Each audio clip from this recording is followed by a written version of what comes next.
Doctor Bhattacharya, ইতিহাস খুব boring এমনটা অনেকে ভাবে, কিন্তু আমি পার্সোনালি ভাবি যে ইতিহাস খুব ইন্টারেস্টিং যদি ইতিহাসকে পড়তে জানা হয়। কিভাবে ইতিহাস পড়বো সেটা যদি কেউ বুঝতে পারে।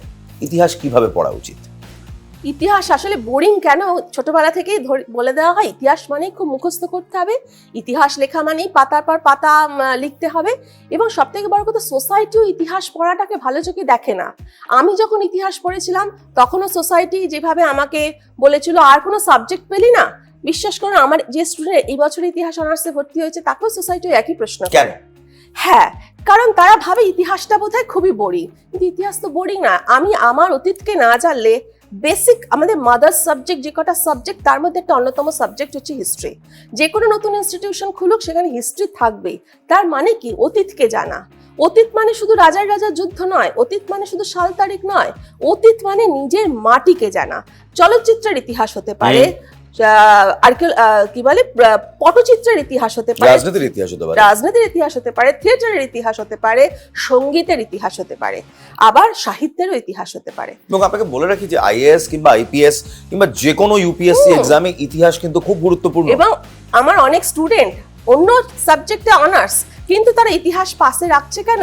এই কম্পিটিটিভ এক্সামগুলো তারা ক্র্যাক করবে বলে। এবং তারা বলে যে আমরা ইউপিএসসি বা ডব্লিউবিসিএস পরীক্ষা দিতে চাই, ইতিহাসটা সেই কারণেই রাখছি।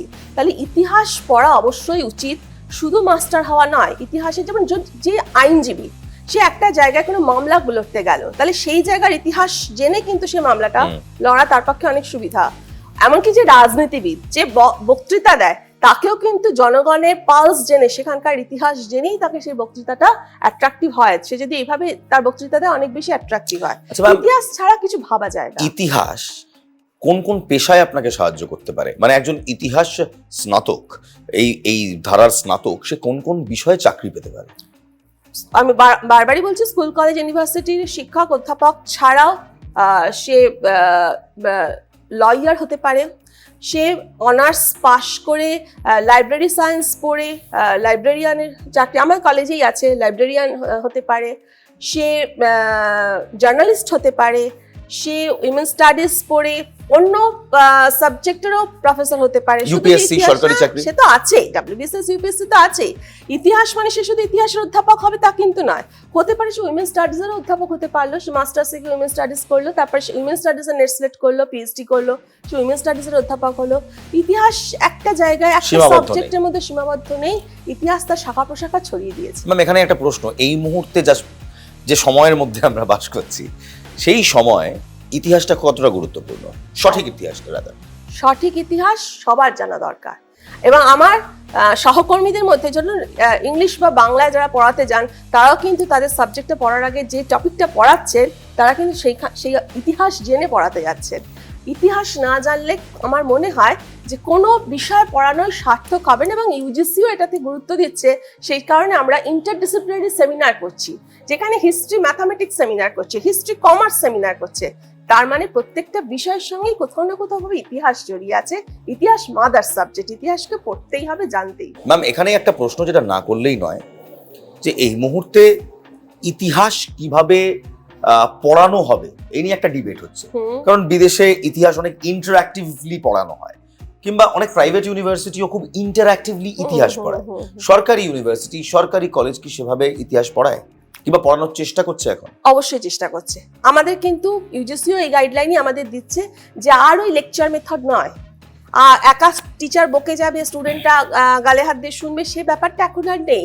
এখন এই ইন্টারেক্ট কোশ্চেন অ্যান্সার মেথড, অর্থাৎ স্টুডেন্ট প্রশ্ন করবে, আমি উত্তর দেব, মিউজিয়ামে নিয়ে যাব বা কোনো ফিল্ডে নিয়ে যাব, সেখানে হাতে কলমে তাদের শেখাবো। আমি আমার স্টুডেন্টদের একবার ন্যাশনাল লাইব্রেরি নিয়ে গেলাম, সেখানে দেখালাম, আর একবার এই বছরে নিয়ে গেলাম রিজার্ভ ব্যাংক অফ ইন্ডিয়া মিউজিয়ামে। ম্যাম, এখানে একটা প্রশ্ন, যে ধরুন আমার কয়েক মাস আগে আমি সারনাথে গিয়ে যখন প্রথম অশোক স্তম্ভটা দেখলাম, যেটা আমাদের গোটা দেশের ভিড়, তখন that's a very different feeling. এই আমাদের দেশের যে বেসিক্স গুলো, ইতিহাসের ছাত্রছাত্রীদের কি সেই বেসিক্স কিংবা সেই ইতিহাসের সম্মুখীন দাঁড় করানোটা এই মুহূর্তে প্রয়োজন দরকার বলেই তো সিলেবাসে ট্যুরিজমকে ইনক্লুড করা হয়েছে। সেই ফান্ডস কি আসছে?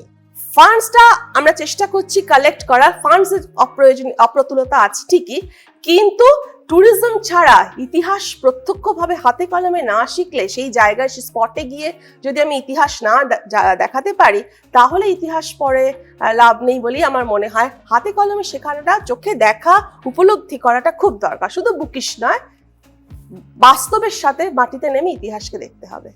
ধন্যবাদ, অসংখ্য ধন্যবাদ ডক্টর বিভা ভট্টাচার্য। আপনি খুব সুন্দরভাবে বললেন যে ইতিহাস আসলে কতটা প্রাণবন্ত, কতটা লাইভলি, এবং এটাকে ঠিকভাবে পড়তে জানলে এর থেকে হয়তো ইন্টারেস্টিং সাবজেক্ট খুব কমই পাওয়া যাবে। একদম একদম ঠিক কথা। অসংখ্য ধন্যবাদ ম্যাম।